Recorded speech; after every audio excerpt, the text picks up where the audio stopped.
হযরত উসমান রাদিয়াল্লাহু তাআলা যখন কবরের পাশ দিয়ে যেতেন, তখন কান্নায় তার দাড়ি ও বুক ভিজে যেত। লোকেরা জিজ্ঞেস করত, আপনি জান্নাত ও জাহান্নামের বর্ণনা শুনেও এত কান্নাকাটি করেন না, কিন্তু কবরের পাশ দিয়ে গেলে এত কান্নাকাটি কেন করেন? তিনি বলল, আমি হুজুর সাল্লাল্লাহু আলাইহি ওয়াসাল্লামের নিকট শুনেছি, কবর আখিরাতের প্রথম ঘাঁটি। যে ব্যক্তি এখানে নাজাত পেয়ে গেল, তার জন্য সমস্ত মঞ্জিল আসান ও সহজ হয়ে যাবে। আর যে ব্যক্তি এখানে মুক্তি পাবে না, তার জন্য হাসর নাসর আরও ভয়ানক হয়ে দাঁড়াবে। তবে রাসূল সাল্লাল্লাহু আলাইহি ওয়াসাল্লাম বলেন, প্রতিদিন এশার নামাজের পর রাতে ঘুমানোর আগে যে ব্যক্তি সূরা মুলুক তেলাওয়াত করবে, তার মৃত্যুর পর কবরের আযাব মাফ করে দেওয়া হবে।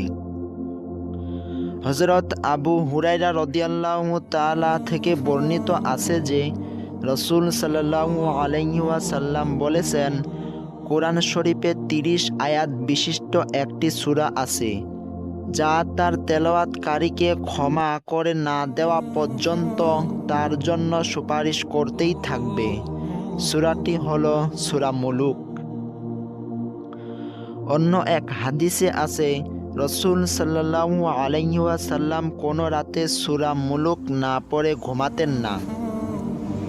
অন্যদিকে আব্দুল্লাহ বিন মাসউদ রাদিয়াল্লাহু তাআলা থেকে বর্ণিত, তিনি বলেন, যে এই সূরা নিয়মিত পাঠ করে সে যদি মারা যায়, কবরস্থ ব্যক্তির কাছে পায়ের দিক দিয়ে ফেরেশতারা শাস্তির জন্য আসতে চাইবে। তখন তার পা বলবে, আমার দিক দিয়ে আসার রাস্তা নেই, কেননা সে সূরা মুলুক পাঠ করত। তখন তারা সিনা অথবা পেটের দিক দিয়ে আসতে চাইবে। তখন সিনা অথবা পেট বলবে, আমার দিক দিয়ে আসার রাস্তা তোমাদের নেই, কেননা সে আমার মধ্যে সূরা মুলুক ভালোভাবে ধারণ করে রেখেছিল। অতঃপর তারা মাথার দিক দিয়ে আসার চেষ্টা করবে। মাথা বলবে, এদিক দিয়ে আসার রাস্তা নেই, কেননা সে আমার দ্বারা সূরা মুলুক পাঠ করেছিল। সূরা মুলুক হচ্ছে বাধাদানকারী, কবরের আযাব থেকে বাধা দিবে। তাওরাতেও সূরা মুলুক ছিল। যে ব্যক্তি তার রাতে পাঠ করে, সে অধিক ও পবিত্র উপকৃষ্ট আমল করল।